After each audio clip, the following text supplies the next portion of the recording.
Whoa.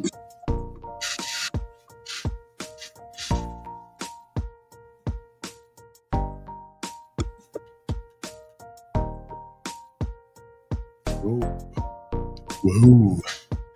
Hmm.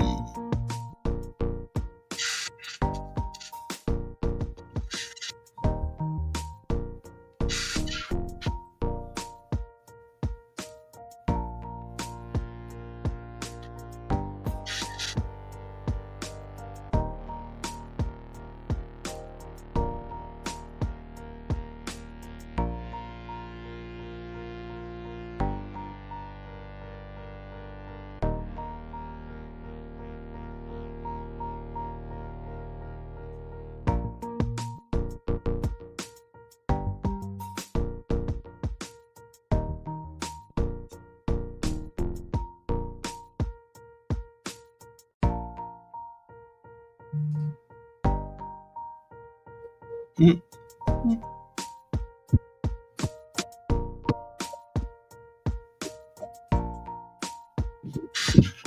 Okay, it's time to rise and shine, Montgomery. It's time to enjoy another day, for it is one more day above ground. Rather than the ground being above you. I say that a lot to be thankful for this morning. What say you? Good morning. I'm Kevin Elkin, and this is Decisions. We call it that because everything you do requires you to make one. And even when you don't make one, well, you just made one. So you see, decisions guide our lives. Good, bad, and indifferent. It's pretty much all the same.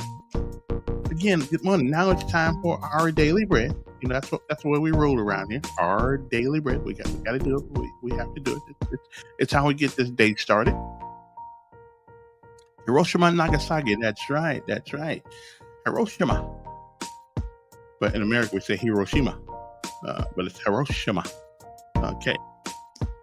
So let's get to our daily bread, and then we'll get back to interesting council meeting yesterday. So yeah, it's always interesting down there. Okay, next up, it is our daily bread. A word from on high, something that'll change your perspective, or at least give you a new one. Either way, it's good for the soul. We'll be back.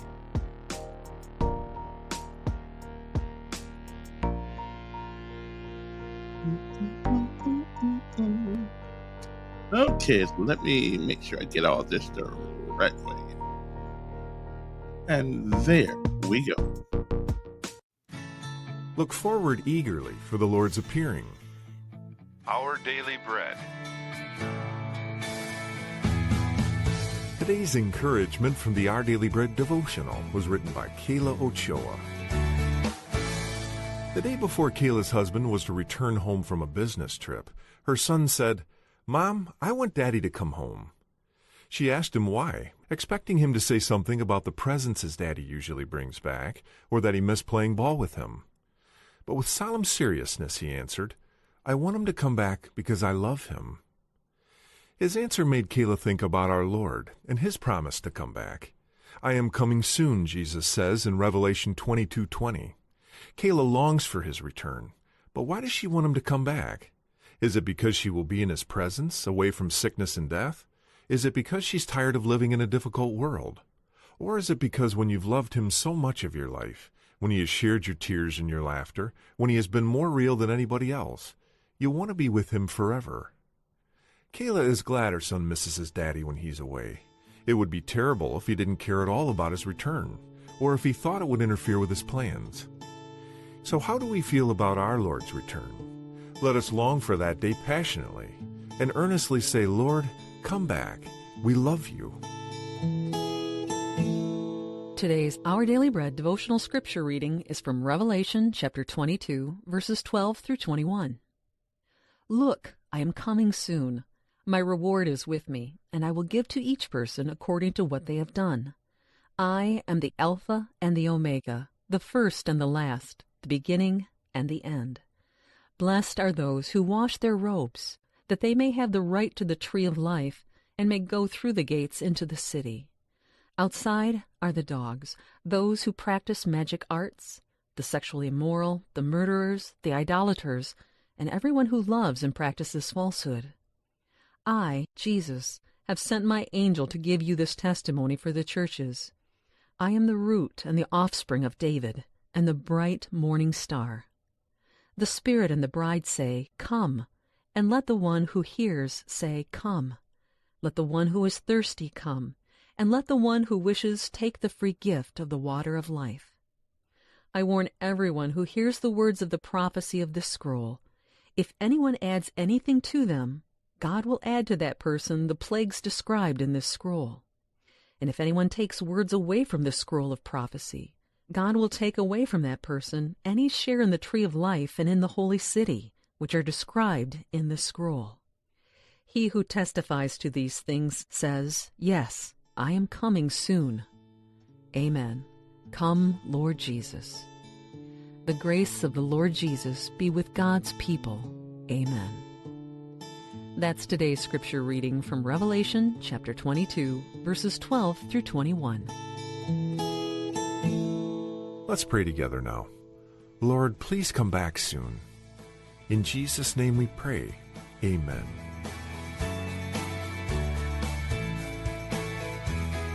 Today's encouragement was provided by Our Daily Bread Ministries. Look forward eagerly for the Lord's appearing.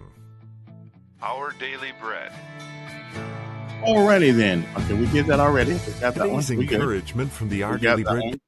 Now, let us pay homage to all of our armed forces of the United States of America, Army, Navy, Air Force, Marines, Coast Guard, and Space Force.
And of course, this is Montgomery, Alabama. It is an Air Force town, and we always have to pay homage to the good folks out there on Maxwell and Gunner Air Force Base.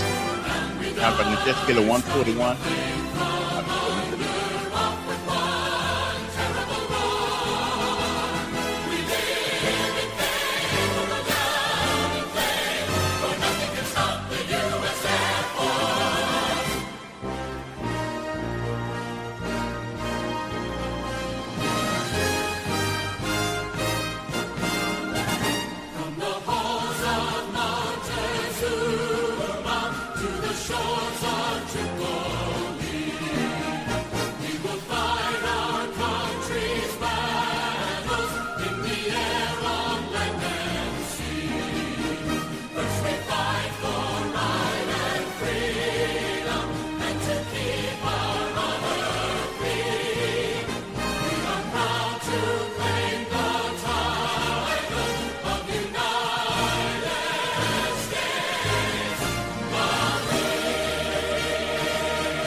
righty then. Okay, we already did that. We already did that. Okay, we did that already. We got that. We got that roll. We already get that. It seems there was some interesting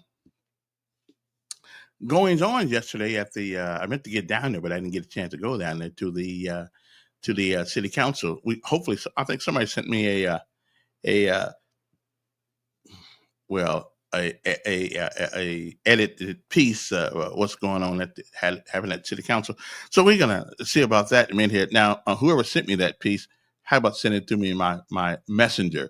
That way I can just bring it online and rather than have to go through all this editing stuff. So I'm just send it to me in my messenger and my Facebook messenger, and then therefore all I have to do is bring it up. That's right. Just bring it up. That way I don't have to keep going through all this maneuvering. Anyway, good morning to you. First of all, before we get to anything, let's get to the weather today. It looks like it's going to be a little bit more like it was yesterday, as a matter of fact. For the rest of the day, it's going to be cloudy with and peaks of sunshine expected late, and so forth and so on. Let's see. Wait, my computer just went off. Okay, there we go. Let's go back to where we were. Okay, there we go. High around 89 degrees today, winds light and variable. On tonight, it is Wednesday, a low of 72 degrees. Sounds like good weather to me. 24% chance of precipitation. A few clouds, low around 72 this after tonight, and winds light and variable. On tomorrow, pretty much still the same with a lesser chance of precipitation, otherwise known as rain. Okay, I mean, unless there's something else that we don't know about. Okay, again, high tomorrow around 90 degrees. Actually, 90 degrees around here would be pretty much a good sign. Partly cloudy skies, high near 90. Winds east northeast at 5 to 10 miles per hour. Precipitation for the next 6 hours, they say you got about a 6% chance of that. Ragweed, pollen, and all that stuff. Well, I say it looks pretty good. It's high, but then again, it is like summer. Air quality is good, and the UV index is extreme, which is about 11, which it's okay because the sun's out, and it is it is summertime, and that's what happens. And when the sun comes out, that's what happens. Okay. The highest temperature on forecast for this day has been 101 degrees. So you see, we're still in pretty good shape, more than what we are. Okay. So good evening to everybody. I hope this day finds everybody doing well. What happened to City Council yesterday? Oh, now coming up at 8:00, he's scheduled to join us, the mayor, and maybe we can talk about a little something what happened at the City Council yesterday. But we'll see. But the mayor's and that's around 8:00 today. Miguel, who's the mayor's spokesman, said he hooked it up for me. So I think he's gonna be here. He don't really ever tell me any fibs or anything. So we're gonna get him. I know it's gonna be a tough one for him because I'm gonna be hard on him. I'm gonna be so hard on the mayor that they're gonna think my name is Brick. Okay, not really. I'm gonna ask them some tough questions. Like, how's your family? Or something like that. I'm gonna be tough on. No, seriously, we're gonna have a decent conversation and about life in Montgomery and things of that nature. I don't know what happened. Something happened last night of the 1048 Club. Don't know exactly what happened. I wasn't there, but I did get some. I did get some news. So as soon as somebody send me some of that, good stuff out there, we're gonna make sure we have a conversation and talk to them. Okay, it's a great day to be alive. Yes, it is. Yes, it is. It could certainly be worse. Okay, it's a great day to be alive. It's always a good day to be on top of the ground, and the ground's of course not on top of you. Okay, so I think I did it. I did do our daily bread. Yeah, I did. Sometimes it goes by so fast. I feel like I'm missing something that I used to do on the radio. I feel like I'm missing something, but maybe I'm not. Maybe I'm just so fast these days in my older age till I'm sort of messing with myself. So did anybody go to the city council meeting last night and see what happened in the about the 1048 Club? I didn't know they were still around, actually, to tell you the truth. But you ever notice on the city council thing, they got buku. I mean buku people asking for liquor license. Is there any place in town that's a grown up place besides the water park? And I think they got a little. I think you can sell alcohol out there too. That can we have a place where we don't sell alcohol so I can go there and visit? Okay, besides the movie theater. Okay, as a matter of fact, I do believe that I believe you can drink a beer in the theater now. I'm not sure for that, but I think they said that up some years ago. But I just don't know. I kind of like not I mean, the alcohol thing is cool, but there's gotta be more things to do than you know than alcohol. You know, I mean, but there's always a plethora of people wanting alcohol licenses. Some get it, some don't. I think it's kind of I think there is no set in stone rules and regulation by which you can come before the city council and get it. I mean, they get to decide if you get it or not, and so they tell people if you're going to come down for an alcohol license, get the license first. Don't get the building first and then get the license, because what's going to happen then is that you may not get the license and you already signed a contract with somebody. Okay, so I mean, I'm just saying that may be a pretty good idea, as a matter of fact. So as soon as I figure out let me see here. Oh, okay. Oh, there it is, right there. Okay, I feel you. Okay, I see. Okay, well, we got it. So we started 49. So, okay, we'll get to that in a second. Okay, after my break, I think she said you started 49 something. Evidently, something happened down there. It starts at 49. Okay, let me see here. Okay. Okay, let's see if we can get that in see what happened down there. Okay, because we need to see these things. Okay, let me stop that right quick. Let me go share that page because it looks like an interesting thing. I can understand the city council sometimes having arrogant attitudes. I mean, if you look at the city council, if you go in there, you see that big old thing they sit at. I mean, everybody's sitting down there looking down at us poor folks. You know, they sit up there like well, this is my kingdom. Okay, and it is. For the time being, it is. It is. They are in charge. They are the leaders of the you know. I don't know. I'm thinking maybe we should put the citizens higher up than the council so they can always look up to us rather than we have to look up to them. I'm just saying, if you're going to do the people's business, then get the people involved, okay? Somebody said today is 80 years ago.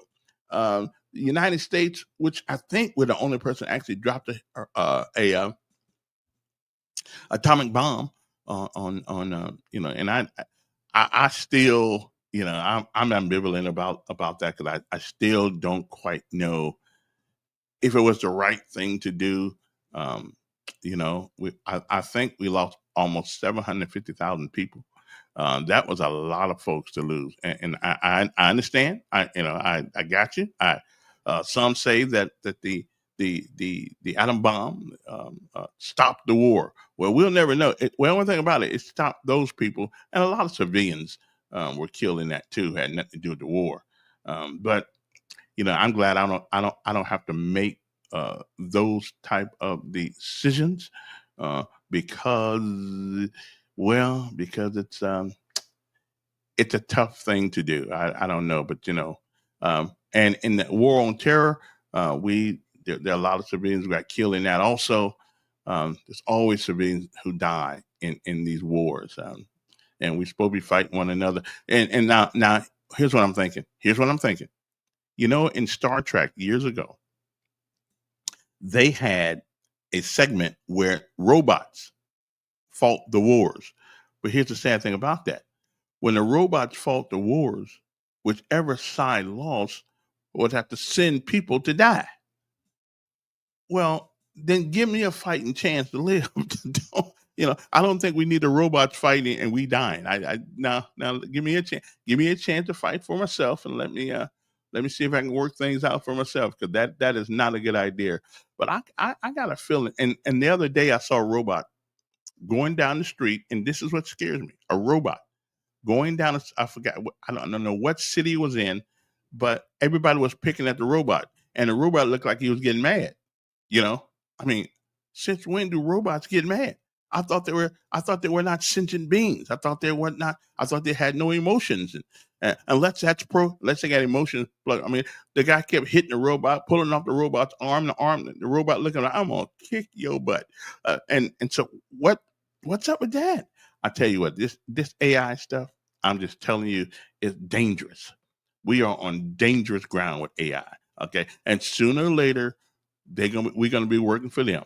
Okay, right now we work for the tax man, but pretty soon we'll be working for. Okay, we'll be working for the robots. Y'all think I'm lying? Okay, just wait and see. Wait and see what I tell you now. Wait and see what I tell you. We're gonna be working for the robots. I'm just saying. Now, remember I told you this. Okay, now I won't be working for them. I go on strike. Okay, they put me in a robot jail. I'm not working for a robot. Okay, no, that ain't gonna happen. Okay, ain't gonna happen. Yesterday, guess what? They putting this all on internet like it's something good. They got a RDF chip. I think it's called RDF. Well, anyway, RF chip, whatever it is. They're now putting in people's body, in their hands. So all they got to do now, like, this is a great idea, right? All they got to do now is go up to, when you go to Walmart and stuff like that, just put the thing in front of you, in front of the magnetic machine, and you can pay your bills. Now, and you pay your bills, pay your light bills, get gas. I mean, who Okay, you remember? Okay, you remember the mark of the beast? You remember that? I believe that's what that is. I wouldn't. Nobody put nothing in me that I know of. Okay, no. We don't need that much convenience. Okay, that you got to put your chip inside me. But I can see it. I can see it happening. I can, maybe not my generation, but within the next couple of generations, people are going to think this is a great thing to do. Oh yeah, I don't have to carry my wallet. I don't have to carry, and I don't have to carry any ID. No, you ain't got to carry no ID. We just let us put this in your arm, okay, or your hand, or wherever you are, and they're gonna make it sound so good until people are gonna say, okay, that sounds good. Okay, they're gonna do that, and I'm just telling you, it is not a very good thing to do. That is not what we want to do. We don't want to do that. We don't ever want to put stuff in our skin, okay, and then once it gets attached to our body, and then we'll find out later, oh man, it gives you cancer and it does all that kind of stuff. I'm just saying. I mean, how many of you folks out there would want somebody to put something in your body so you can pay your light bill and all that stuff real easy? And listen, they're trying to do away with money. The president, which I'm not in with his this whole digital money thing. Okay, I don't want digital money. Let me put the money in my hand. Okay, let me put the money in my hand. I do. I love technology. I think it's fantastic, but we can't allow everything in machines to think for us. Okay, we just can't not do that. And I want to I want to hear my dollars. Okay, I want to be able to go to the bank, see the money I actually earn before I spend it. But the way they do it, and guess what? No more. Oh, hey guys, this is for you. Think about this for a second. If you own child support, you will never work for yourself again. Okay, you won't, because they're gonna see all your money before you see it, and so while you out there gallivanting around having a good time at the club on that alcohol, and Sally Mae looks pretty good to you, and you take her home with you, or you should go home with her, whatever the case may be, and next thing you know, you got little Junior. Now it's over. You'll never see your check again, because they will take how much money they want to take out of your check, because you got the thing. You don't get paid with cash anymore. Won't be no working under the table anymore, because why is that? Because we paying with electronic money, and everything electronic leaves a signature. Okay. So now I'm just telling you. So while we sitting there thinking this is good stuff, well, I don't really believe it's good stuff at all. Okay, I don't. I think give me the dollars. Okay, don't put nothing in my arm. Don't put nothing in my hand. Okay, I'm just telling you, it is a bad idea. A bad idea. Now I got to go to the city council meeting here for a second and see what happened last night at the thing. And I'll let you guys hear it too and see it. Let me make sure. Okay, so you do this, and you do this. Share the screen. All right, let's see. We want to do the whole window here. Let's see, entire screen. Okay, there we go. Right there. Okay. Mm-hmm. Okay. Now let me see if I can get them to play this. All right. So this is the city council meeting last night, and evidently around 46 minutes, 49 minutes, or something like that. They had. Let me see if I can hear this all the way. Let me see. Okay. See what happened. Uh-oh. Doesn't seem that. Let me see if I can get that sound up there. There's Calhoun. Okay, let me get that. So we need to do whatever. Okay. So no one hit the top of the public hearing. Okay, we're getting there. Mm-hmm. Mm-hmm. Yeah, we're good. The two parties are coming together this Thursday. We'll come back in 2 weeks. Okay. Can we get to the thing here we got to go to? Let me see.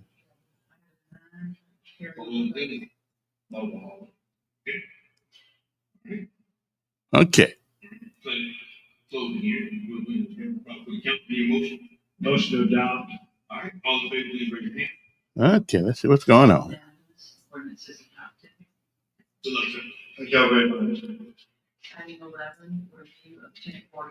Okay, 1048 Club. Here we go.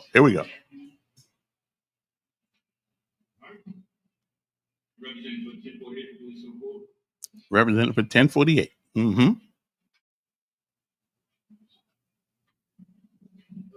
First thing I'd like to do is apologize for not being here last time, but I will tell you exactly why and what happened, and it's not Brenda's fault.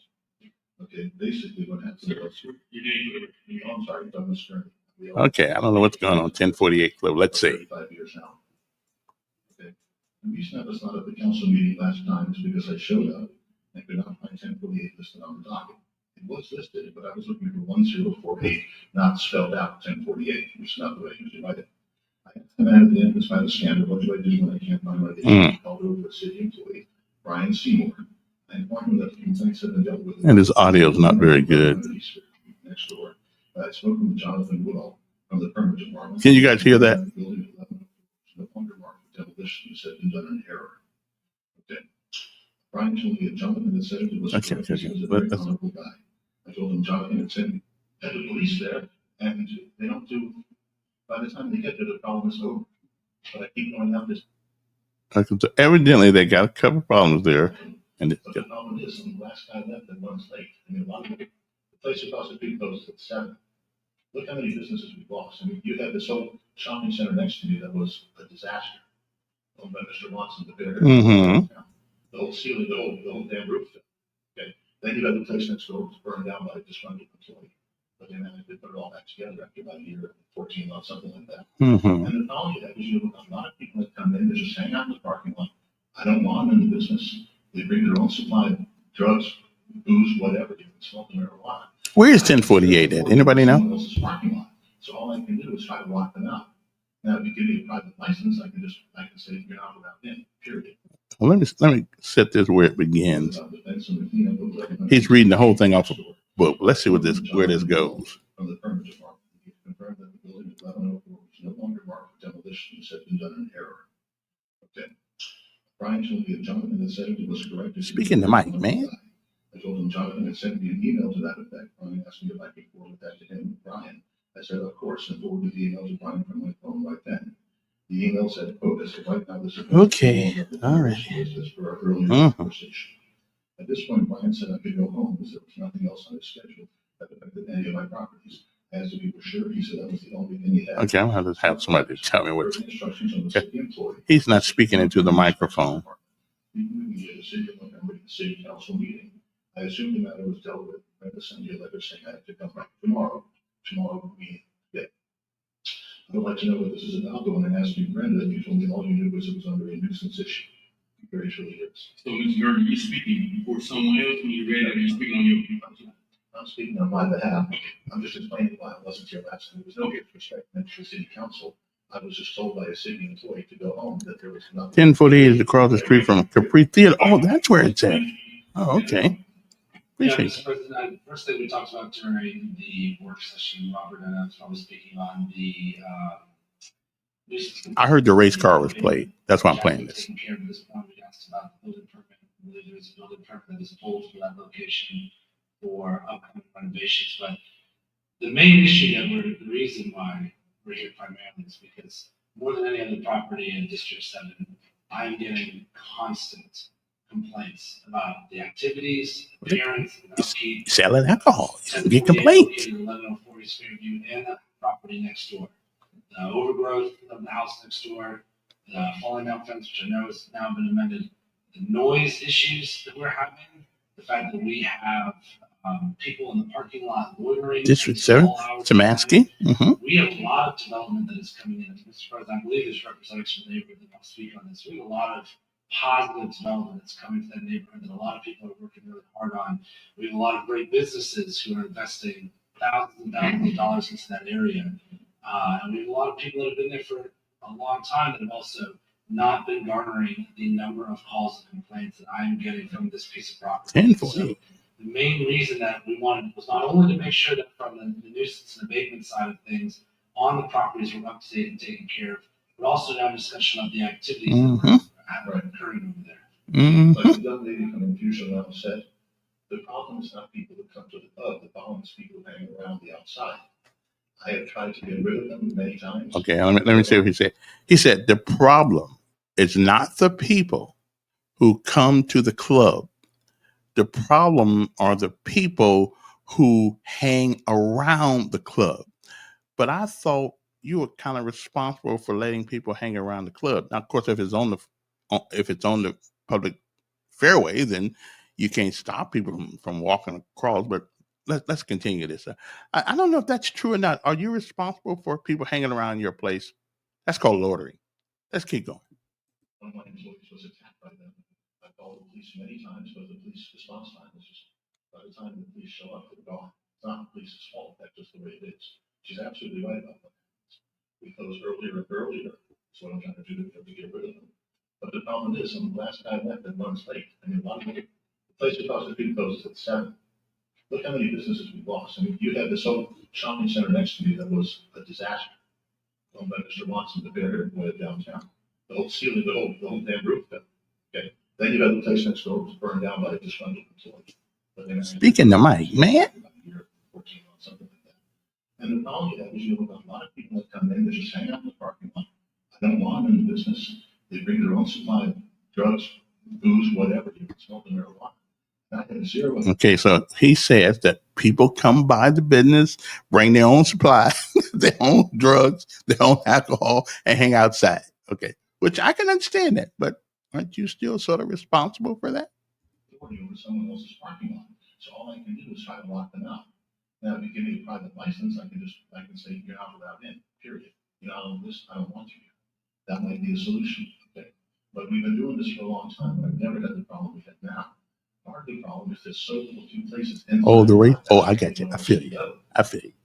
And that's the other issue. I mean, frankly, we have the police there, and they don't do. By the time they get there, the problem is over. But I keep going out there saying, guys, please keep it down. People are living across the street. We never had this problem before, but something has changed very much in this town. You saw the numbers that the mayor put up on the board. Liquor sales are down 36%, 35%. I mean, what's happening is everybody is staying open later, doing something in other parts of town. I don't know where. I suspect a lot of it's coming from clubs right at the county line. When they shut down, they send them to me, and I'm already shut down because I said I don't need this. It's just not worth it. So you said that you're closing down earlier. What times are you closing? Well, last night we weren't even open at all, for example. But in general, when do you In general, it depends. I try to get everybody out of there by 2 or 3. That's pretty much, we used to be open later, but it's not worth the grief. That is 2 a.m. is when, especially some of the new development that's across the street, the new apartments, is exactly when I'm having issues with people. But see, part of the problem is in what you guys determined was an entertainment district. We didn't want it, we lowered it. That's something the city council. Entertainment district. Okay. I disagree with you on that. And also the entertainment district, what's happening directly adjacent to your Right, but I'm saying, because everybody else does close earlier, that's true. Yes. I mean, but the problem is, now we can try that, but you're still gonna have a parking lot problem, but at least it won't be my problem. I mean, I really would like to know which one, I mean, if you want me to have a limit of how many, let's be honest here, okay? If you want me to put a limit of how many black customers we're allowed to have? Is that Whoa. That is not at all. Whoa. Wait a minute. The guy said, "You want me to have a limit how many black customers I can have?" So that's who's doing all the mess up over there. Small hours of the night. We have a lot of development that is coming in. I believe there's representatives from neighborhood that will speak on this. We have a lot of positive development that's coming to that neighborhood that a lot of people are working really hard on. We have a lot of great businesses who are investing thousands and thousands of dollars into that area. So it's the black people.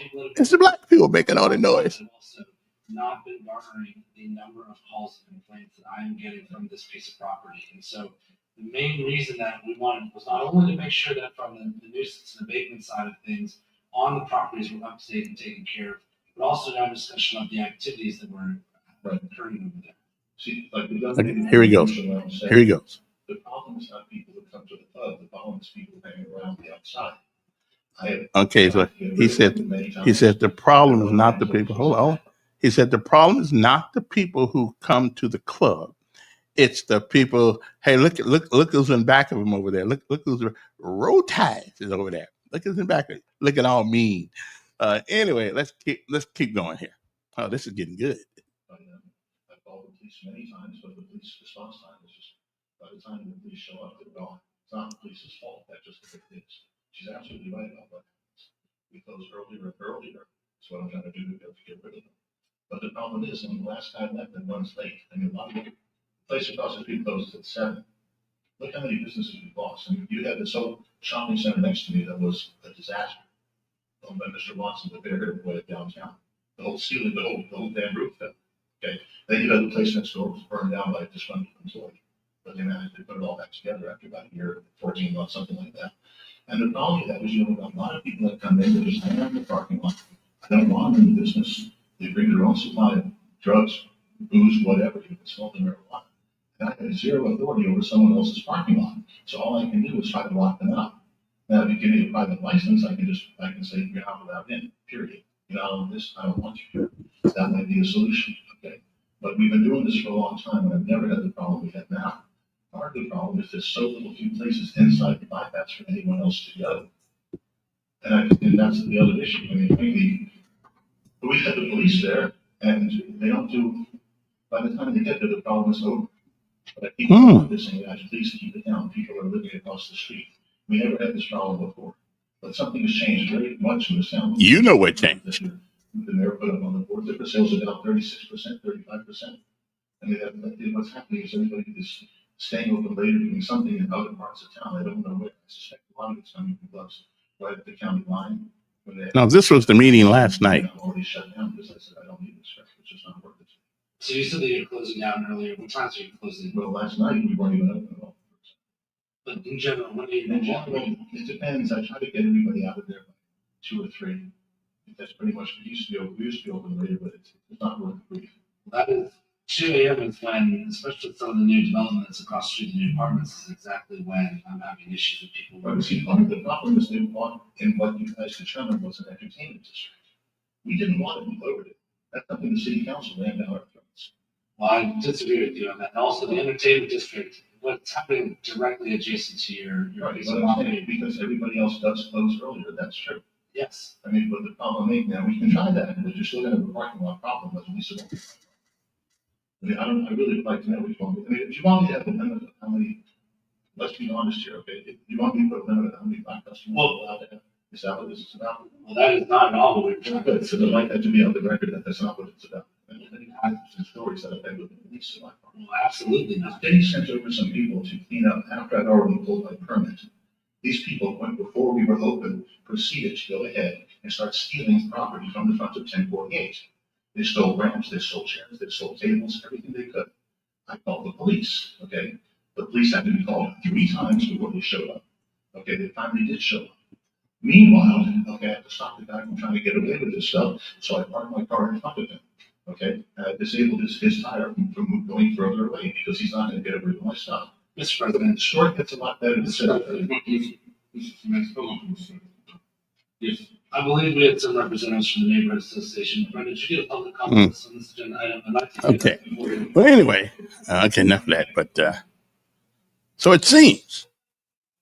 No, it's not. Okay, it seems that a new young culture is really making it difficult for businesses. I mean, he said, "Well, and he did ask the question: do I stop black folk from coming?" And then last night, City Council, I saw the mayor giving somebody some accolades being a rapper. The rap is the worst thing that ever came out. Rap is worse than crack cocaine. But that's what people want. Is that the end? Let me see is that the end of this? Let him finish this thing here. But the problem is, too much rap. And here's my issue. Here's my issue. All of these issues that are happening late at night. How late are they? A lot of the calls I'm getting, people are telling me between 1 and 3 in the morning. The appearance of the building, some of the issues that are happening there, we have to make that stop. Okay, and I'm not getting those complaints and calls from other liquor license holders in the district, not even some of your neighbors who also sometimes stay open that late. Not usually, they usually close. So I'm glad the nuisance abatement thing seems to have been taken care of. I think Robert will tell you that they are constant. They are constant. Smashing kind of tough. Now, this was the meeting last night. Mr. President, with all due respect. That's Pruitt. People that came down during the 3 o'clock meeting, and I would ask that we just let them 2 minutes. Yeah, but I'm trying to get to the point. This is about life. Right. We're going back to what's going on with the park. I think that's something to be worked out. You got communicating what needs to be done. It's really hard to solve that problem, sir. I understand. But this, what I'm looking for me is about your license. About a review of your license. New business. Yeah, they may shut him down, and it's really not his fault. But I guess it really.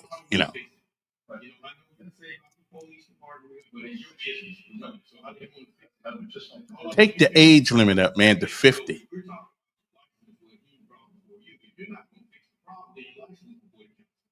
We can go back and forth, but it's up to you to fix what goes on at your property. It is, and that's why. If you got to work out, we're going to hear from them, and we can move forward. Go back and forth on what's not happening, what's going on. Just review the life. The life is not moving forward today. Not today, it's going to work out. We're going to move forward from there. We got a lot to do. We start early so we can get out. I want to hear what you guys say, but I don't think we're going to vote on the license. Okay. Mr. Kelvin, I agree with you. Mm-hmm. I think the city needs to know about this next story.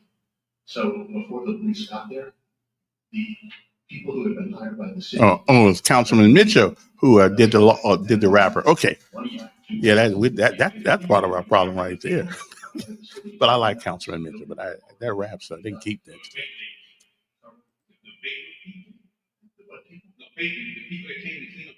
But I saw the mayor on taking picture with him. Yes, they ended up threatening us with knives, with sticks, and with burning down the building, which I called the FBI about because threatening us is a federal crime. Okay then. Well, the policeman showed up. All right then. Okay. Well, listen. The best part about this whole thing, the guy said, "Do I have to limit how many black people are coming here?" Woo! Okay then. Well, I should have been there last night. Nah, this guy got this. This is good. It's interesting question he brought up. I mean, a very interesting question. he brought up. You know, I don't know if you can actually do that legally. Say, yeah, we got our quota of black folks tonight, so we know y'all raised a bunch of hell and things go south from that point on. So, no, no, no. I don't think I ever heard anybody say it. Now I've heard people think it, but I never heard anybody say it. And how do you solve that problem? I mean, you live in a town, you live in a town that's predominantly black, and so most of your clientele, especially at that time, will be black. And but I think one of the things we ought to do, really, honest to goodness, um, we need a curfew in this city. At least you could hopefully get rid of some of the people that hang out at night, and have them go home, because you really know who these people are. And I really believe that we ought to take the we ought to take the although I don't know what age of people today are mature. Used to be, you hit 25 years old or so, you began to get a little sense about yourself. uh, I don't know if that in fact um, is how we doing it today. I don't know if that's the. Do we need? Here's the deal. Do we need to take the patronage of clubs to 45 and above? I mean, 45 and above, um, to a club. If you're not, because the more we get into to these younger, older people today, it seems like they act more crazier than they act crazier than okay, stop that. They're acting crazier than the rest of the people are. So I don't know what the answer is, but I know one thing, that people have gotten more uh, less discipline in the streets today. And listen, it is what it is. Most of the clubs you hear about that are catching hell from our young black males. I mean, that is what it is. But if you're gonna live in a city and you're gonna sell that alcohol like y'all be doing, then you gotta take all comers, or take your age limit up to the people who patronize your place. Okay, if they patronize your place, then 45 and above, because right now 45 is the new 25. Okay, 50 is the new, I don't know, 35, because it just seems like people don't act right anymore. It just seems that they don't have the ability and the discipline to go into people's places and act civil and sensible. And then you put rap music in with it and alcohol. Oh man, y'all crazy. It is what it is. I like what the guy said. Well, can I limit black people? Listen, listen. One thing about it, he got some cojones on him anyway, to even ask the question. He Woo! There are a lot of businesses I would think about going into, but being a club owner, it's just not one of them. It's just not. And then you introduce alcohol into that same scenario. Oh man, that's a tough road to hoe. That is just that's just tough. He needs to ban. Okay, he needs to ban Democrats. Yeah, and I'm willing to bet you. I'm willing to bet you anything. If they vote, they do vote Democrat. If they vote, they do vote Democrat. And listen, it's not the Democratic Party. It's not the whole party. But you have got to believe certain things in order to be a devout Democrat. Okay, I mean, really, you do. You got to believe certain things, and it just is what it is. There's nothing we can do about. I mean, and I guarantee you, if you go downtown now, I would guarantee you, if you go downtown right now to the jailhouse, and you ask anybody that voted, did you vote? That's in jail. I would guarantee you that 90% of them, if they voted Democrat. And so, what is it about those people who vote Democrat, the young ones? Because it's always a victim mentality. It's never about. It's never really about you. Um, it's never really about you being responsible for what you do. I know you can go back to 1962 and all that stuff, or you can say what happened in 1980. I'm with you. I ain't mad at you. But at some point, we have to be responsible for what we do. And whew, that's interesting. Okay, sometime in the next 5 minutes, I do expect the mayor. Okay, now the mayor didn't recognize it.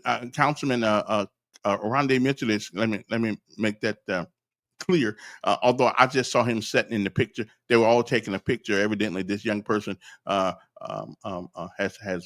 worked with some notorious rappers. I just can't find one rapper I like. None. I just don't like anybody who does that stuff.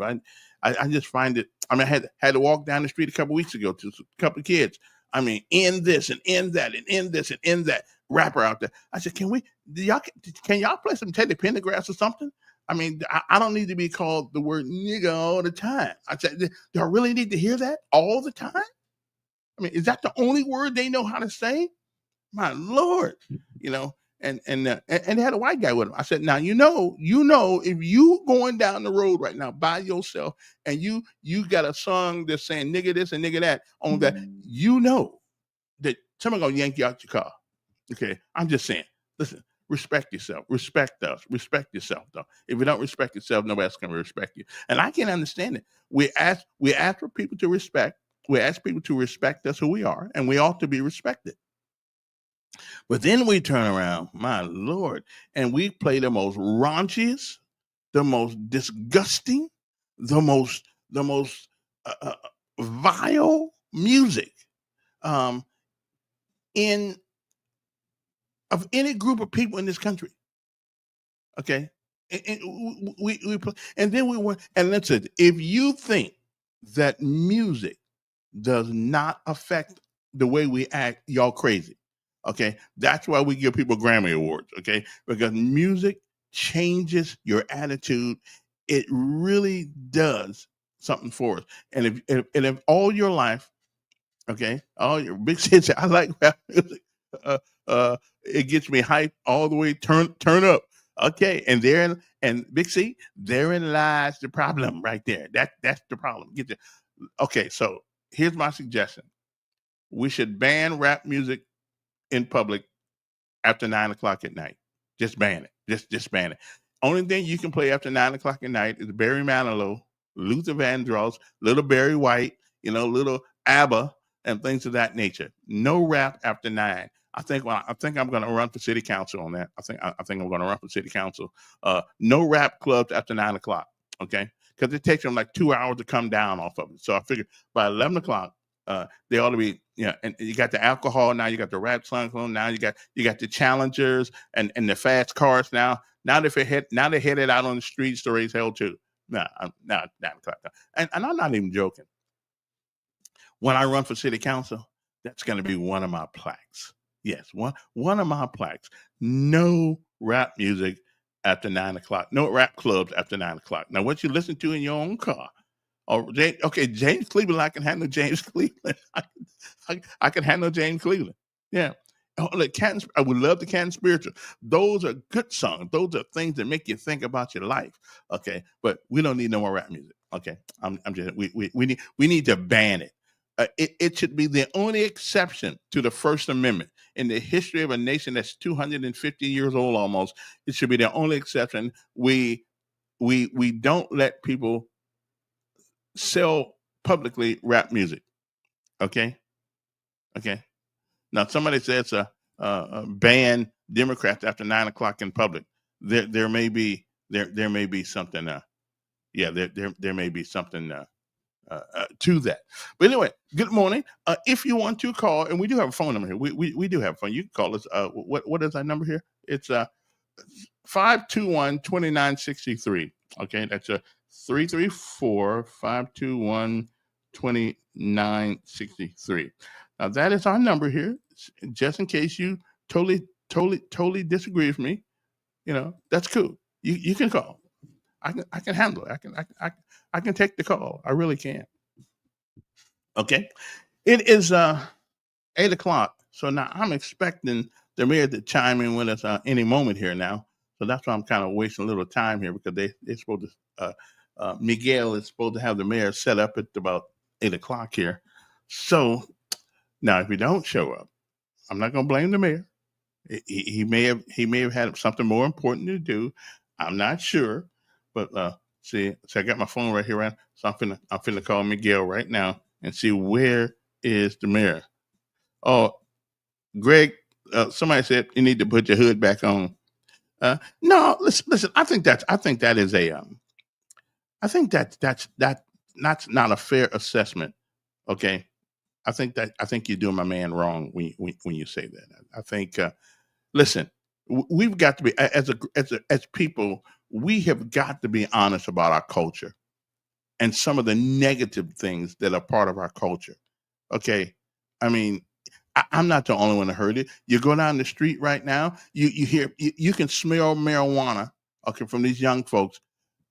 3 minutes after they leave you, you still smell the marijuana. Rap music.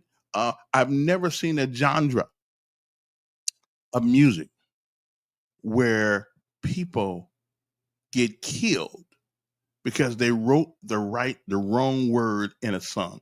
There is a issue with rap music. Okay, not all of it, but at least about 99% of it. Okay, it just yeah. And the women, oh my God, the women rappers now are worse than the men. I mean, have you listened to some of that stuff? I mean, now me, I don't really listen to it. I don't listen to it. But every once in a while, I'm in somebody else's car. I gotta listen to the music. Okay, I gotta listen to the rap song. So now I don't know where the mayor is, but I'm waiting on him. So let me take a 3 minute break and come back, and we'll talk. We'll see if I can get those guys online. Make sure Miguel's got this all squared away because it is 8 o'clock. I know the mayor would never stand me up, so let me make sure that they know how to do this, and we'll be back. Uno momento. Uno dos tres momento. Okay, so hang loose. You listen. You don't listen to James Cleveland. Come on, man. You don't even know who James Cleveland is. Uh, they banned. Well, now they did, didn't they? They did ban the band of Dixie, but we allow rap song. A couple of years ago, when they said something about George Bush or something like that, they did. They banned them off. They moved them off the radio. I mean, what kind of stuff is that? If anything need to be off the radio, it's that rap music. I don't care. But listen, I'm willing to debate anybody. Uh, uh, uh, he has a city. Yeah, we know he has a city to run. I live in a city too. Yeah, listen. I got a city to run too. Okay, I'm doing right from my chair here because that's why I'm the mayor of. I am the mayor of the podcast people. Okay, I used to be the mayor of the airways, so I'm running the city too. Okay, so let me take a little break, see if I can find these folks, and y'all hang loose, and I'm gonna take a break and see if I can find the mayor, see where he is. Right, he may be out there talking to the president or something like that. I don't know, trying to get some money. Okay, I mean I know he has a city to run. We could. I feel you on that. Okay. So we'll be back. I mean, don't y'all go into place. I'm not quitting this morning, not this quick. Okay, so we'll be back. Hang loose. We'll be right back. I got 3 minutes, and I'll be back. 3 minutes.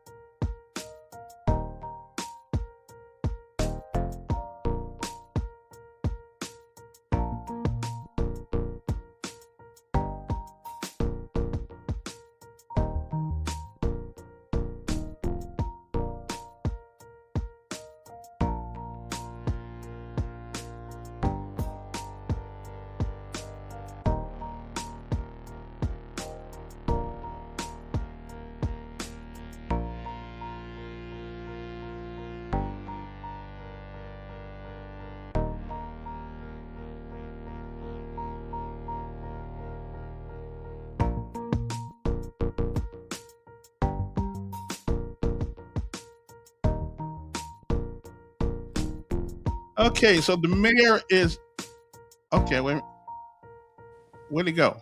He was right there. What happened to the mayor? He was there. Okay. All right then. He was there, but then he left. I don't know what happened to him. I'm waiting for him. Okay, there he was there. Mayor, call back. We'll wait on you. Okay. I'm trying You to right get him. here? Can you Oh, hear me? Oh, I can hear you, but I can't see you. All right, we'll get that worked out. Keep on talking. Yeah. Hey, you sound better on the let me on this than you do on the phone. Let me turn this junk off right here. Okay, not junk. It's my professional stuff here. How you doing, Mr. Mayor? Hey, I'm doing well, Kevin. How about yourself? I'm doing fine. You know, the people want to see you though, man. You gotta turn the camera on. Well, listen. Let's first of all be glad we connected. I can't find you. You can't stay anywhere more than 90 days. Can you make it out of the? Can you make it out of probationary period, Kevin? You know. Well, listen, 31 years, 34 years on local radio after all that. You know, listen, I went to the wrong side of town, Mayor. You know. Well, you gotta be careful about those kind of things, now. Gotta be. Okay. Okay. Listen, Gotta know where you're going. How's that? oh, there's the mayor right there. I knew you were somewhere around here. All right. Anyway, well, first of all, let me say good morning to you and thank you for taking time out your day before I ask you these tough questions to join us. We appreciate it because I know, I told you I'm gonna be hard on you. I mean, I'm gonna be real hard on you this morning. You need some hard. I mean, I look at the city council. I think y'all must be going out to dinner at night because ain't nowhere that tough on you at the city council meeting now. Sometimes we had conversations, before we get to the council meeting, after the council meeting, in between council meetings. So, we have conversations about the direction of the city and what we need to do to move it forward. So, Hmm. the council meeting is really more so for the people to come and bring their issues and highlight, some of the things they want us to do a little bit more. They want to focus on, and then we got to take care of the business, Hmm. of licenses and zoning and approvals and all that. So, Hmm. listen, when you're in a growing city like ours, that's a lot on the agenda. So we have hearty discussions. Okay. The one of the things that we I might as well just ask you this one tough question, right? We can get it over with. A year or so ago, we gave Live Free 1.6, $1.7 million. The county gave a 1 point something $1 million. That was about $3 million we gave this organization. Mhm. Um, I haven't seen any live free projects or anything, at least not publicly. Where's the money and why do we give them that kind of money? Yeah, well, we had to go through the American. That money, first of all, this came from the Biden administration. So I want to be clear because I'm gonna come back to that Okay. point in just a little bit. All right.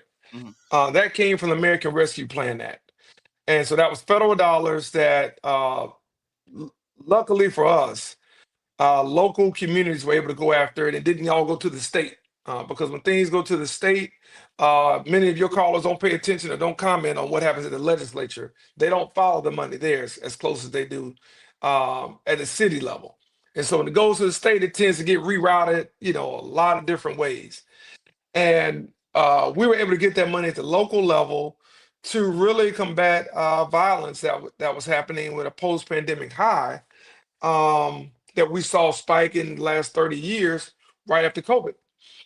And those federal dollars were um, run through a process where you had to apply for those dollars, fill out not just an application, but a proposal about what you would do programming wise, and how you would go about utilizing those taxpayer dollars to do the things you said you were capable of doing, whether that was hospital based intervention, whether that was community violence intervention, and that sort of thing. So, Live Free was the organization that, one, came highly recommended to us from other cities. Two, have been doing this work in other communities similar to ours to reduce violence, to break the cycle of violence in various communities.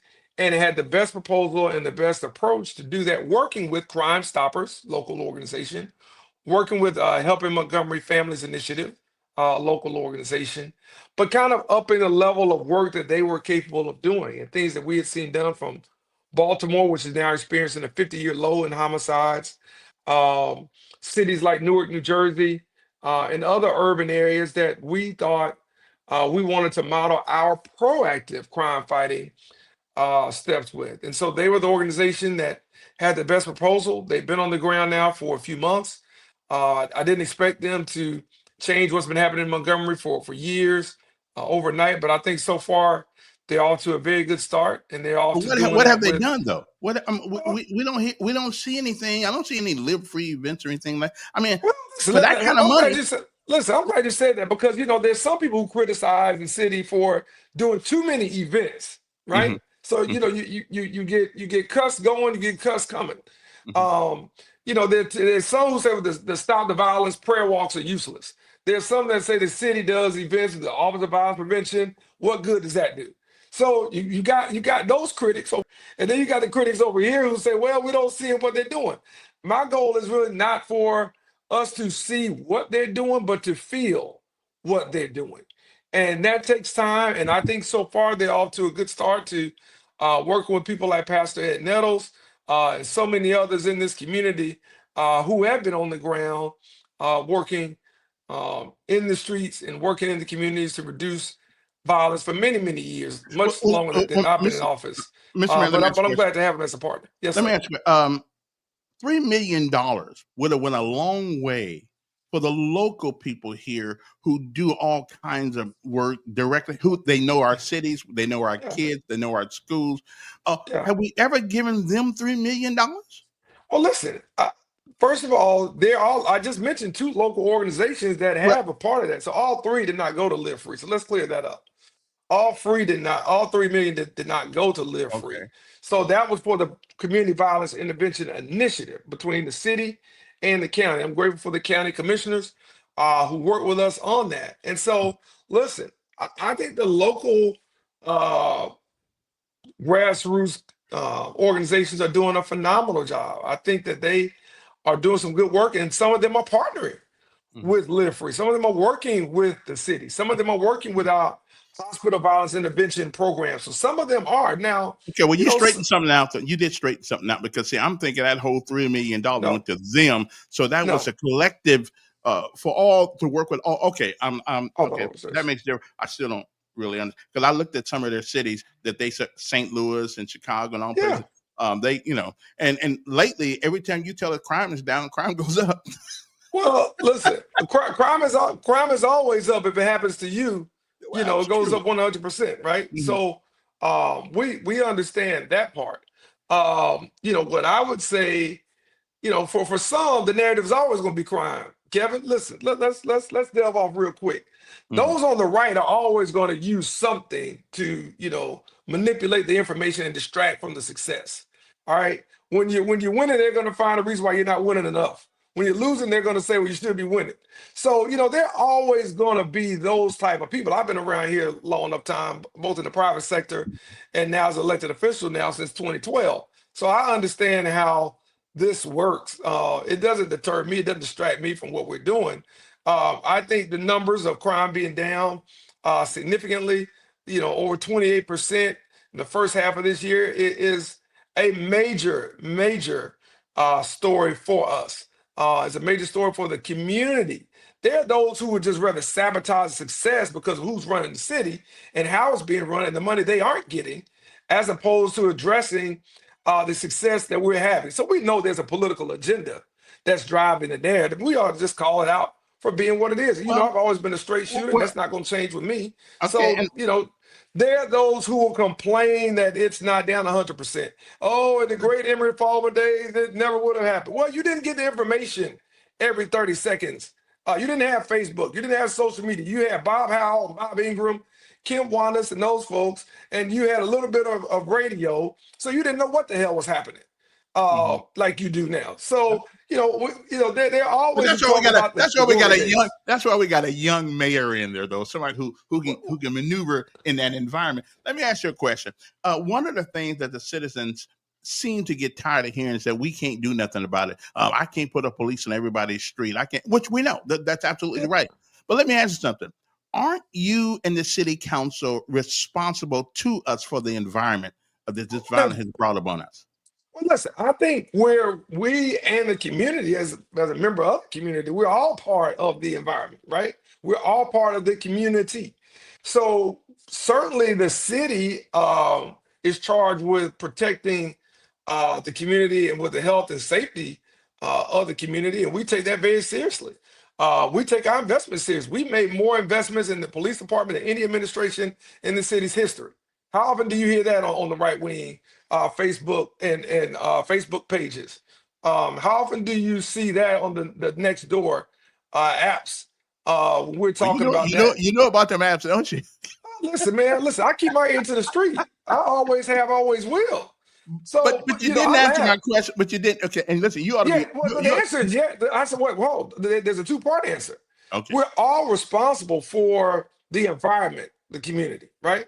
We're all Okay. responsible for whatever that is, good, bad, or indifferent. hmm The city and the police department certainly are charged with the safety of the citizens of this city. Absolutely. And I think the men and women Montgomery Police Department and our other law enforcement partners are doing a great job with that. And I think a lot of community leaders are doing a great job to Yeah, and help us some with of them that. are. I mean, it certainly could be worse than what it is. But I just get tired of hearing people who Why get are you paid. saying it can be, hold on, why are you saying it can be worse? I just said we're down 20. Kevin, let me ask the question. You If know, they say crime about was up figures. 20, if crime was up 29%, would we be having the same conversation?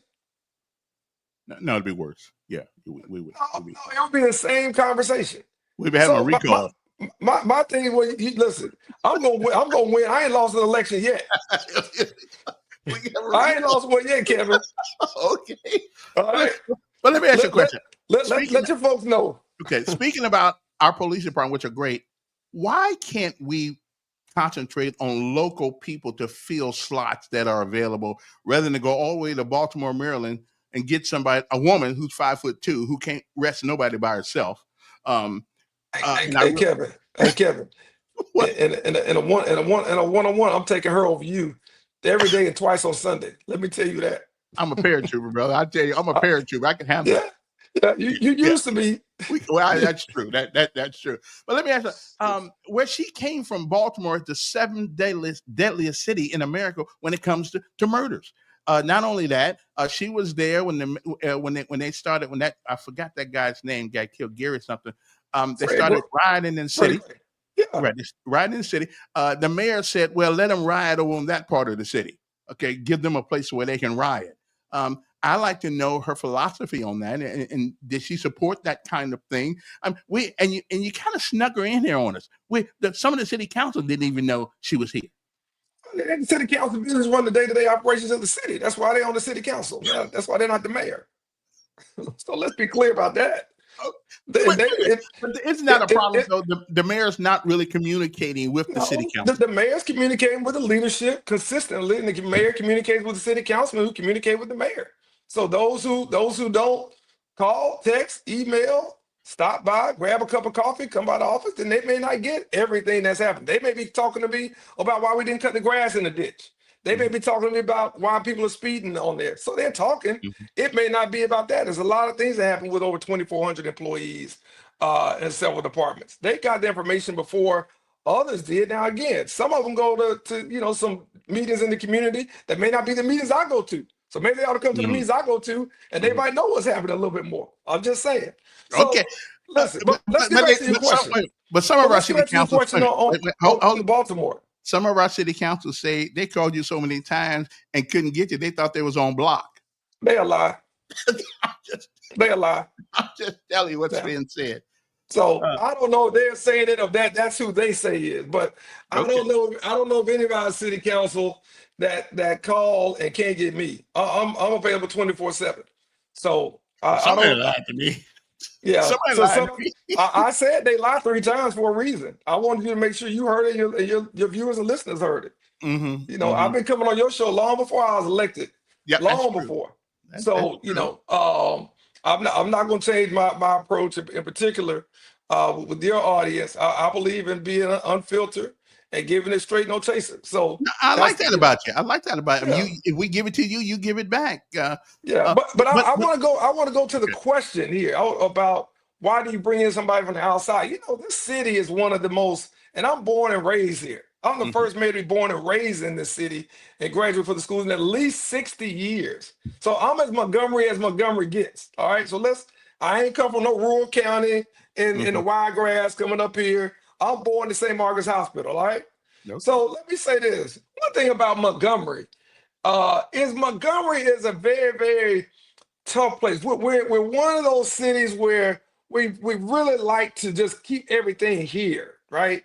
In a small, very small circle. If I did that, there would be again the critics saying, well, I'm just hiring my high school classmate or my former teammate or somebody that I went to the YMCA with, I grew up with.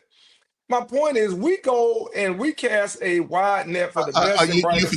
You forgot a very important one. Which one? Your fraternity brothers. I don't have that many fraternity brothers. Actually, I got probably more that's not in my fraternity that Well, that's the are. road on the street. That's the word on the street. I keep telling, Yeah. see, you got to come to the source. They don't need to go into the street when you come to the source. Okay. You know, and then you got to be careful of who's putting that word on the street, right? Mm-hmm.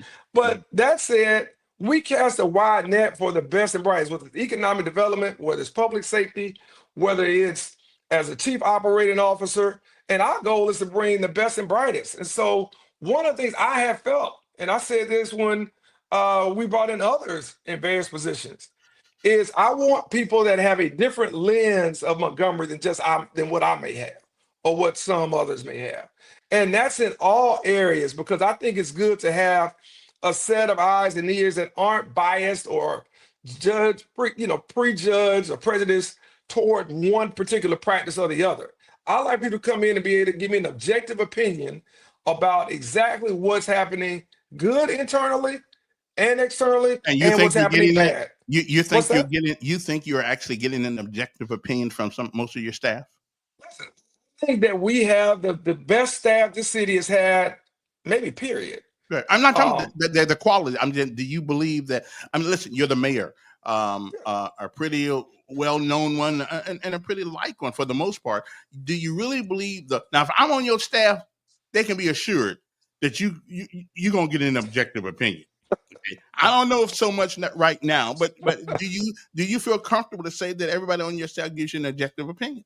Hey, Kevin, you don't bring in a retired colonel as a chief of staff or a former deputy mayor of Washington, D.C., or economic development director, or a planning and inspections and permitting director that are old, that are at my age or older with seasoned experience and expect them to be yes men. Now, I'm not like your president, all right? I'm not like Trump, all right? So I know that you got to be one of the folks that's telling him yes to everything. Yes, Mr. President. That's not the type of organization I've ever run, and I never want to be the smartest person in the room on everything. I'm the smartest on some things, but I'm not. If I'm the smartest on everything, there's a problem. I need to choose a. Well, if you really want an objective opinion, you put a sergeant on your staff. Okay. You gave me all them high level people up there, but you bring a sergeant on there. Put Elkins on there. You gonna get the nuts. You talking about no chaser? Yeah, you gonna think you drinking nails. Okay. But listen, Kevin, let me ask the question. Why is it a point when folks talk about us bringing in somebody from the outside at PD or in any position, but yet the same people don't mind their side bringing in folks who are from the outside? They don't always bring in homegrown and locally raised folks either, but it's fine when they do it, but it's a problem when I do it. Well, and I agree with you. I agree with you. And I've talked to Todd about this. I brought this up to Bobby Bright because if we want our kids to stay here in Montgomery, the policemen and people like that, then we've got to show them they can still reach for the stars here and not have to go some other state, someplace else to make a decent living. And here's another thing. Why are we thinking about giving this woman a raise already? She's been here, what, a month and a half, maybe? We're not talking about giving her a raise. Well, I saw it on the thing the other day. Take the step up to $134,000, I believe, and Graybo's going to get $161,000. Oh, well, that's not a raise. That's what was negotiated in the original. Well, that's still it's a negotiated raise, but it's still a raise. No, that's where she comes in with her experience and her expertise and what she does in terms of law enforcement. My thing is this: do the people of Montgomery want a safe community or not? If you want a safe community, I don't care if I got to go to Mars to get somebody. You shouldn't give a damn where they come from, as long as they're providing the knowledge to give us operational But experience and expertise. we want them to prove something to us, though. We Just want come them here what? paying people. We want them to prove something to us, just to come here and make that kind of money, and you haven't done anything. We Hey, don't know what you going to hey, do. Hey, Kevin. I have overproven, and they all make more money than me. So if I don't have an issue with how much money they make, then I don't understand why anybody else does either.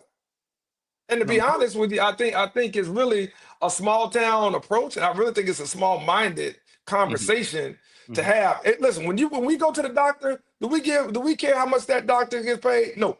We want that doctor to fix the pain we have or to fix whatever aches us. I don't care what Baptist And or I agree with UAB you. is But he paying. has a proven record, though.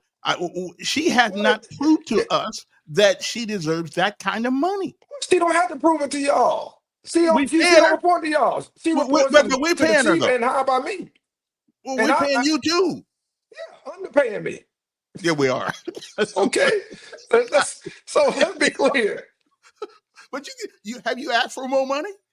Not yet, but when I saw Mobile's mayor just got, it gave me a different idea. I know they did. A couple of years ago, you had this thing where you didn't really want to arrest people who were panhandling. I've often said you let people go with the small crimes, the big crimes follow. We are seeing a little bit of that in Montgomery now. And I understand you had a nice heart, a big heart, and all that stuff, and that's great. But that kind of attitude lends itself to letting other things go. What say you? I totally disagree with that. We I know don't you want to would. arrest people with mental illness. We don't want to arrest homeless veterans. We don't want to arrest women with children who've been put out. We're trying to get them the help and the support. And to be quite honest with you, I don't think the state of Alabama has done enough in the last 20 years. So that spans Democrat control and Republican control in this area to help those who are suffering from mental illness and who are suffering from things that don't allow them to maintain a stable job or a stable roof over their heads. But And that's we not have the not. mayor's problem, though. That's not your problem. Your problem is making sure the streets are safe, making That's sure right. that when we walk down these streets. I mean, listen, I feel sorry for people with mental illness. Where some days I got some mental illness things of that So, nature. but that's not the mayor's job to worry about everybody that's sick well, on the street the mayor's job is to look out for the well-being of the of the overall city. community. So Right, city, exactly. correct. So that means people who are in the city. Listen, whether we invited them here or not, I think that for us, we've got to make sure that we're focusing on the repeat violent offenders. Now, you want to know where our focus is disrupting the part one crimes and the violent crimes that I know fill your inbox and fill your comment section and everything else. Now, listen, the homeless piece. Um, we're working to, and I think we've done a better job on that. But right now, where do we put them? We don't have enough places right now. If I went and scooped all of them up, where do we put them? Where would you have us house them, and who would pay for it? Give me that answer. I'm gonna. Hey, you on there with the mayor? Hello. Hello, hello. Yeah, you on there with the mayor? Oh, I didn't know that. How you doing, Mayor? I'm doing well. Yourself? Hello. Yeah. Yes, sir. I'm not hearing a response. Talking about you the mayor, or you talking about the mayor of Montgomery, or the mayor of Airways? It's only one mayor on this call. I don't know who. You talking about you, the mayor? No, I'm talking about the Mayor Reed. Yeah. I Mayor don't know Reed's about on there. sergeant He's over not saying anything. What I'm saying, I don't hear anything Okay. from my end. Well, call me back if you can't hear him, because that's who we have Oh. a conversation with right now.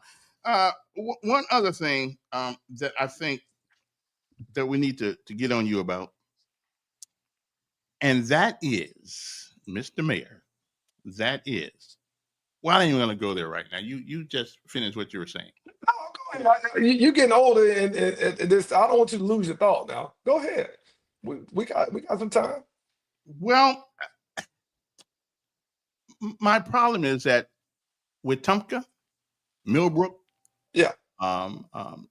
Tuskegee to a certain extent, also Prattville. Why don't they seem to have the issues of crime the way we do? And I realize they're smaller community. I got that part, but you still got they're still human beings. Yeah. So why does it seem that we have a lot more violence in this city than the city surrounding us? Is it strictly population I think or it's just no. philosophy? I think it's one, population for sure. I think two, because of the density of the city, a lot of things that lead to crime, take place here. Now, those cities, and I talked to the mayors enough there, that they had their challenges, but they're different type they're bedroom communities, so they don't have the level of activity that we have here. Listen, that's good for them. Um, I'm not wishing for our crime to be somebody else's crime. I wish that we didn't have crime, period. Right. So, it's good for them, but they don't have some of the community challenges that we have, in part because of the people. Do you But think you put a if I had any criticism with you whatsoever, it would be this. And again, I like you. You're the only politician in my whole life I've ever wrote a check to help their. Okay, it wasn't a big check, but did you write that check? No, wait I a second. did. I did on your first campaign. You're the only person I ever wrote a check Why to not on the second one? because the money was tight. Oh, okay, all right, that's Okay, fine. I okay, understand that. That happens. That happens. All right. but I didn't know you wrote one. But listen, okay. yeah, you're the only person I ever did to because and again, I still believe in you. But I think you come across as weak often. You don't seem to put a strong veneer out there. So I want you to get on the TV one day, hit the podium, and say, "Listen, cut this crap out in this city."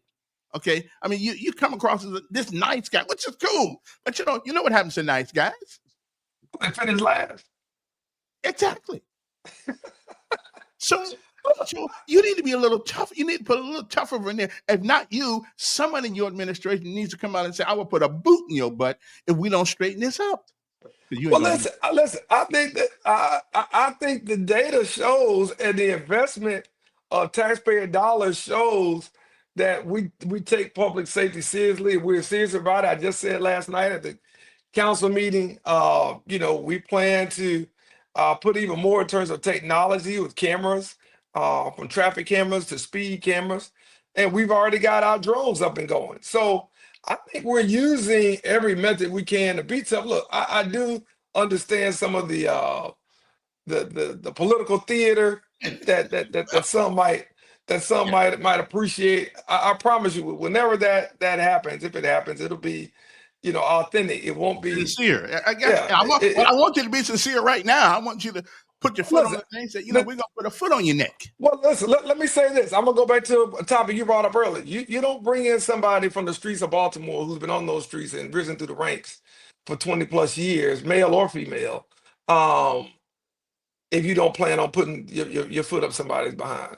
That's not what that move is about. It's to make sure that, and you don't bring in an advisor like a former police chief of Mobile, and former director of public safety, and Lawrence Batiste, that we have as an advisor to us, if you don't plan to do Oh, that. does he So still work? Does he still work for us? he's back now. He had to take a leave as he ran his campaign, but he's back now to give us feedback, and again to make sure that we're looking at what Mobile has done, which Sandy Stimson I think has done a good job down there, and those guys, and to see, okay, where how do we compare? It's no different when football season or baseball season. It's no different than organizations looking at what their peer organization is doing and making sure they're doing the same, if not better. And that's what we want to be. We certainly don't want to be behind. You did something the other day though that I like. Old folks homes. Um, excuse me, senior citizens homes. That's right. Uh, Get it right. the other day, senior citizens are old folks though, but we don't like that name, old folks, for some reason. I don't mind being called. We're better old than cold, so I have a problem with that. Um, but that housing complex over there, where's that located? You were in front of the other day. Uh, The Park Crossing Boulevard, East okay, Montgomery. For okay, those who say that we only put those things in certain parts of Montgomery. okay. Somebody just told me that you are addressing affordable housing. You partner with the Habitat for Humanity and brought in a housing director to address affordable housing. Now, and I think it's a great idea. But let me Yeah. ask you something. That's not going to make me affordable because you say it is. if I don't have the revenue, I agree. the money to get the affordable housing, then it might as well be $1 million. We bringing in some high tech businesses into this city, and to you, I congratulate you for that, because I think you're responsible for that. But what good is that if we don't and if we don't expect a pursuit of excellence in our education system? Hey, You got nothing to now, do with it, but it now, just hey, I don't right now. I thought that's what I thought we were going to talk about that. yeah. See, Well, I I thought we don't. were going to talk about that. Well, you can talk about it, because until we do, are we going to be giving a whole lot of people jobs who live outside Montgomery? Yeah, listen, and I'm while Montgomery is the heartbeat for the River region and for Central Alabama within about an 80-mile radius of here. I'm elected by the people of Montgomery, so I do realize that, and we don't mind people coming in from outside Montgomery to work here. They ought to be taxed like they are in Birmingham and some of the in Auburn and some of the other 26 cities that have that tax. Um, but at the same time, I think we can't wait until um, people catch up to put the economic development plans in motion. We know we have to be in a more knowledge-based economy. And I believe that our education system can reach the level of excellence. That's both, traditional public charters, independent schools, all of them. But we have to double down and we have to focus on, exactly um, where we want this community to be and what we're willing to do to get there. That means sacrificing again. We don't. We've got to get the best and the brightest to help us get there, and we can't just be kind of a social club of false promotions and false accolades. Um, Thinking that that's going to make us better. So when we're going after high tech jobs, we're going after more white collar jobs, along with advanced manufacturing jobs. We do want people in Montgomery, one, to live here, but we also want them to be able to afford to buy a home here, a new home here. And that's all of those things are combined. And we know that public safety and public education, runs together where that's concerned. So that's why we're focused on both of those, because the education outcomes often leads to the public safety issues that we see down the line, whether that's absenteeism, chronic absenteeism, and other issues. And so, for us, the standard of excellence does have to return to our education system. I just said yesterday in a private conversation that you know it's a lot harder to get the educators that we had when I was coming through MPS now, because there's just a lot more opportunities. No different than policing. There are a lot of more opportunities for somebody to go into a line of work than they existed 30 years ago. And guess what? They don't have to worry about a bullet, being shot over them, being shot at them, or pulling over, an unruly, you know, uh, driver. So we're going to continue to go after the big fish, and we've got some good news coming regarding that. We're going to continue to help our small businesses. Um, we're going to continue to help those that are our small business community. As I was a former small business owner, understand that comprises over 95% of your economy. So we're going to do those things, and we're doing things as it stands right now that we have never done in the city because we didn't have the infrastructure to do it. And so again, when people say, well, we're doing things outside, was because of what we see in Little Rock, Arkansas, what we see in Greensboro, North Carolina, um, or Richmond, Virginia, that allows us to see, well, man, why are we doing this? Or can we do this? Yes, we can. We just haven't been. So that's helping, and the same has to apply with education. And that has led me and continues to lead me down the path of looking at options to educate our students and to make sure we're getting the outcomes that's best for the students, their parents, and certainly the teachers and staff and everyone that's a part of that. One of the things that's been in my crawl since you have been in office is this. Listen, nobody wants to pay more taxes, but sometimes you got to pay for the things you want. I don't have the commuter tax.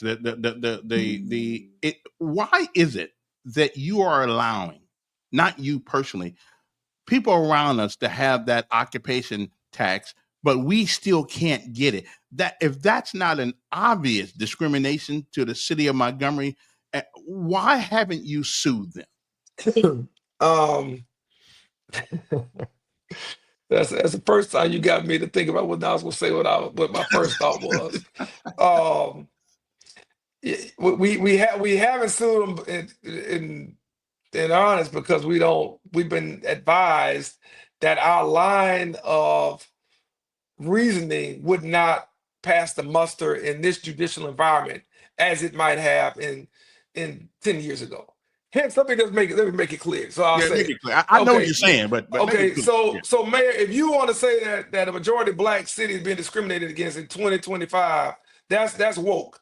So you're not gonna get that type of judgment in this environment judicially. I don't care at the state level, which we know that's not gonna happen, or even at the federal level, not gonna happen. So you gotta figure out another legal argument as to why uh, you can't do it. And to be honest with you, we got some great legal minds on this, all skilled and well known and well proven. Haven't been able to find that angle. So again, I'm not just going to file a lawsuit just to file one. We want to No, see where I there may hear you. be an But opening. wait a minute. But it We got is, more. patently We got more. unfair. But we got Morehouse, University of Alabama, Alabama State. We got Vanderbilt. Are you telling me all those brains combined can't come up with a cogent argument where everybody around you is doing something except you? Say, We, we, listen, we can't figure that one out. listen, I agree with you 100%. I know some members of your audience who agree with that too. I will say this: we've been on this now about a year, if Right. not really in depth. We've been talking about for Right. longer than that, but we've been on it now for about a year, maybe a little bit more. We're at a point to where some have said, "Mayor, you may just have to, put the ball in play and see where it lands." Okay. Right. Some have said that. Even some of our council members have said that you may have to just put the ball in play and just let's take our chance because right now we ain't got nothing. So if we do it and we don't get nothing, we ain't no worse off. So we are at about that point. Summertime was kind of a deciding factor. We're not quite out of summer yet. But Right. no, I do think, and listen, I've talked to the other mayors. I'm a part of the Alabama Big Ten Mayors Association, the 10 largest cities. I know Ron Anders. He is from Montgomery, a near high graduate. Has told me what that occupational tax means to them. I've talked to the folks in Birmingham. That's at least 22, 23% of their $600 million budget that they have. And I've talked to mayors in Gaston and other parts of this state too, who said, "Man, we couldn't do things with our police force, our parks and recreation, if we didn't have this." So we are handcuffed, and we do have one arm tied behind our back. And listen, Kevin, I hope that with potentially a new legislature coming in the next year or two, that we can reevaluate it. But in the meantime, I think we may be looking at going to the courts. And maybe that we create, or maybe we find, I almost think we create, maybe we create the opportunity, or we find the lane as we're arguing this that convinces the judges that we should have the opportunity, just like 26 other municipalities in the state of Alabama have. And listen, not just us, other cities, other mayors have come to me and said, "Hey, we want to do the same thing," but when they cut it off for everybody, we didn't see a viable pathway to getting it funded. So Again, none of us want to pay more taxes, but I got to tell you, we want to buy things. We want our city to look good. We complain about grass. We complain about policemen. We complain about this. All of these things in a municipality take money. no question. And so now me personally, I think we ought to impose a sugar tax. Okay, Okay. soda pop, What? candy bars, beer, wine. We don't need it. You're gonna get me in trouble with the Beverage Association lobbyists. I'm already. Well, I'm gonna leave that one alone. But I just think we got to get the money from someplace. One other thing, are the judges in our municipal courts. We do have a constitution which you swore to uphold. I have sworn to uphold it. But Did the president swear to uphold it? I don't know. Or Trump's his own philosophy, but that's my man. Though. I still voted for him. And given the same people running against him again, I'd vote for him again.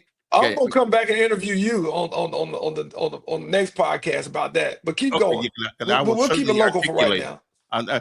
Now, so all the can I know you cannot interfere with any judicial rulings or anything like that, but do our judges? I mean, we let people out of jail around here Yeah. almost as soon as they get in there. Is Yeah. that a legislative thing where we have to hold you in there? We have to have a certain bail amount of bail, or constitutionally, are we just kind of stuck with what they do? No, let me say this, and I like all of our judges. You know, interact with them quite frequently in different civic organizations, all that stuff. Our judges have to be tougher. Our judges, you asked a question earlier about Prattville and Wetumpka, and I'm going to put it kind of countywide Right. and that sort of thing. I think we overcorrected, and I've said this to local elected officials post George Floyd. I think there may have been some overcorrection, not just judicially, but also in terms of policing. I think that as it relates to the sentencing, we've got to hand down strong sentences. There's got to be a greater level of fear in going into that courtroom. And we've got to hold some of these caregivers and some of these parents accountable. There are things that are happening in this city to teenagers, and we read, well, it happened to a 15-year-old or 14-year-old. And we don't ask the question, well, who's the adult in the house and what did they know? And what are they participating in that led to the 15-year-old and 14-year-old being in this situation? So our judges have to do, I think, have to take a stronger stance. I think we can be stronger in terms of our Department of Youth Services. I think we can be more comprehensive in our juvenile corrections approach here. What I'm being told, Kevin, and listen, this is different than when I came in 5 years. You learn a lot, obviously, in that seat.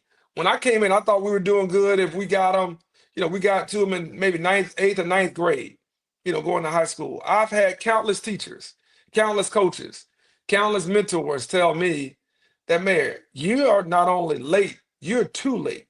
You have wasted your time if you're doing that. You got to get to them in elementary school. I didn't even say middle school, 6th grade. Elementary school, 4th and 5th grade.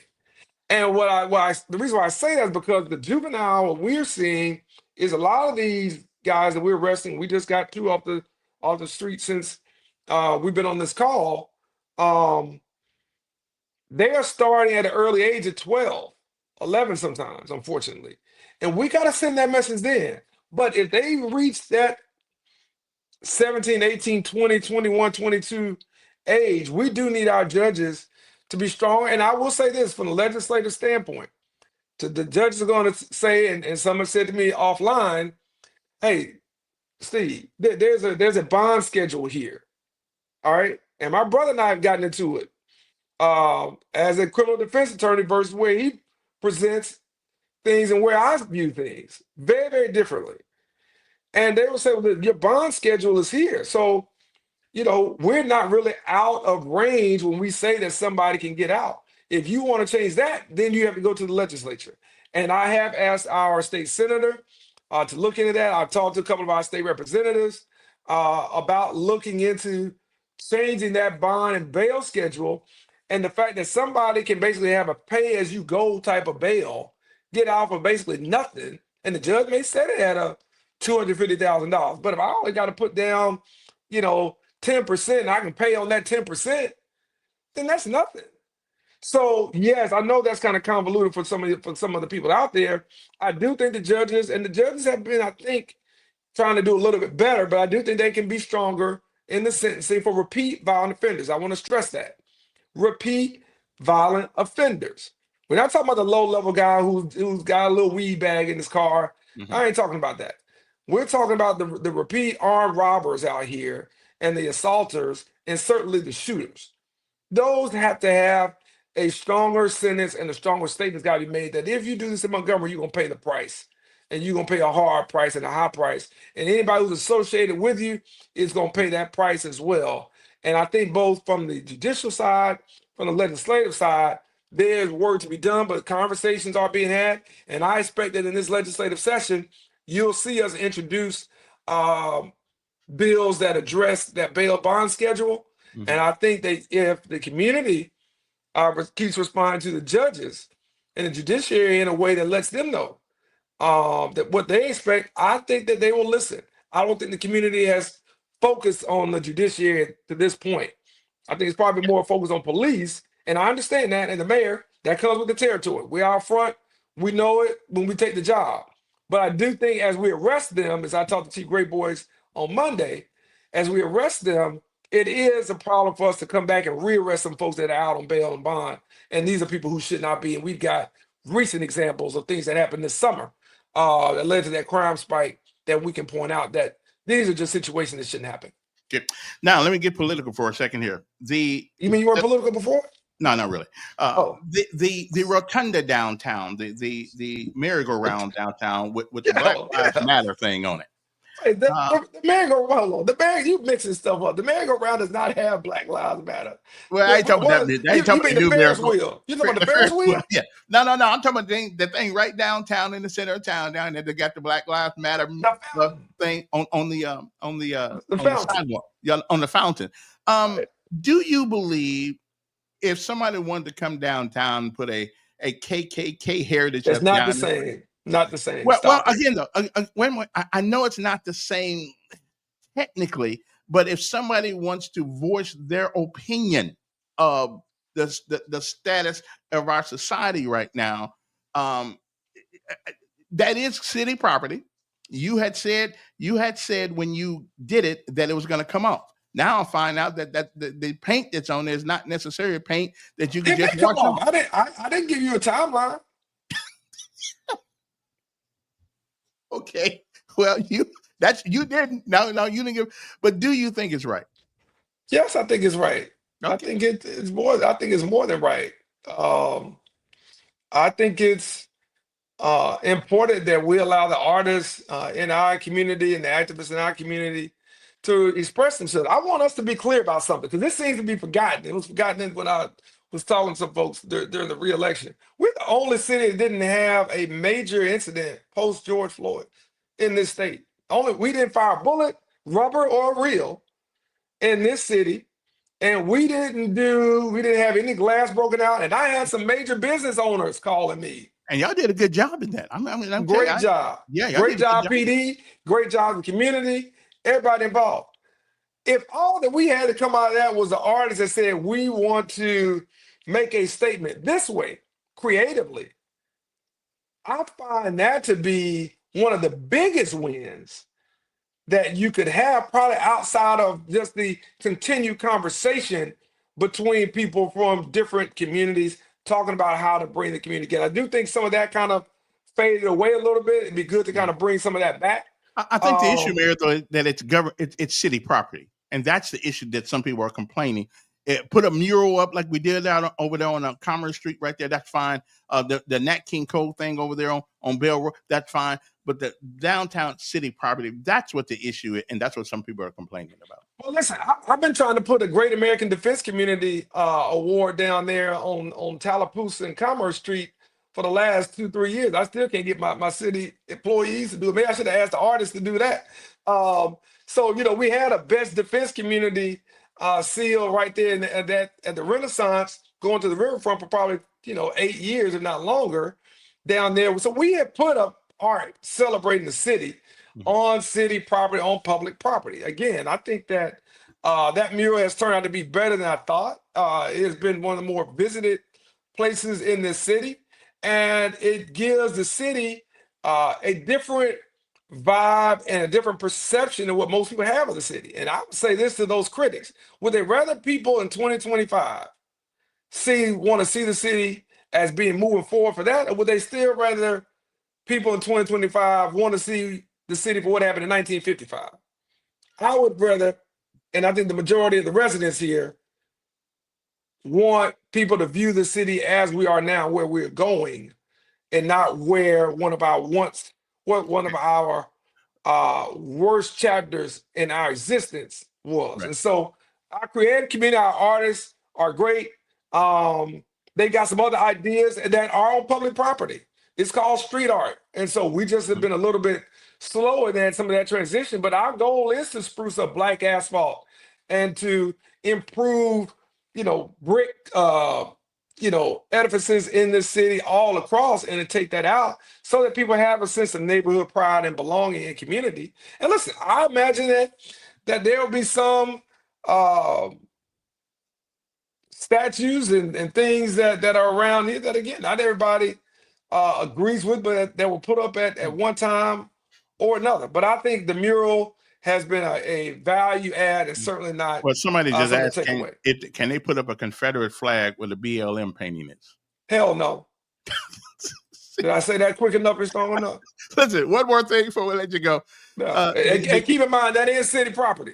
Yeah. So for somebody who wants to try that. Yeah. The Whitewater Park, I love it. I think it has potential for us. Do you still stand behind it? I don't. Yeah. It just came up. Hey, Kevin, can I say this? Yes, Because again, I think the zoo doesn't make money. We tend to look at the zoo doesn't make money. The museum doesn't make money. We tend to look at everything from the standpoint of profit and loss. That's why I tell people government ain't business and business ain't government.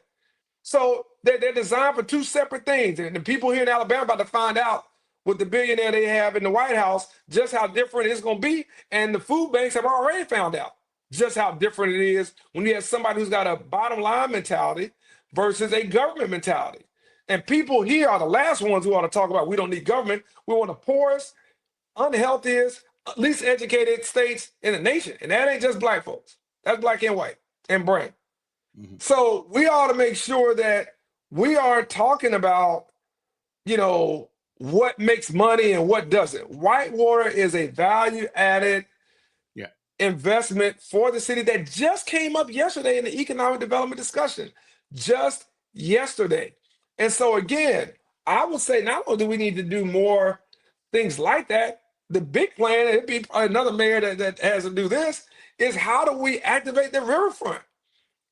That may not make money, but it will draw investment and it will draw the Gen Z and the millennials and Gen Alphas that we want to come, the kids and grandkids that we want to come to the city who want to be in places that have things like that on their river and have outdoor recreation like the trails, like the zoo, and yes, like Whitewater. Listen, it has been a fascinating, interesting conversation with you, Mr. Mayor, and hopefully we'll do this once a month or so. And I was easy on you today. Oh, get that chief on. You must got an Android phone, so now you got stuck. Anyway, we got to go anyway, but we appreciate it. Get a real phone, Mayor. Okay, please get an Apple. Okay, something. And that's kind of. Yeah, that ain't too good. That ain't a good look at all. We'll be back hopefully on tomorrow. And the mayor, he's in perpetuity right there. In that steel right there. I don't know what happened to him. Oh well. We'll be back tomorrow. The good Lord says the same. Have a great day. Thank you, Mr. Mayor. The Honorable Mayor Stephen Reed of the city of Montgomery. We'll see you when we see you.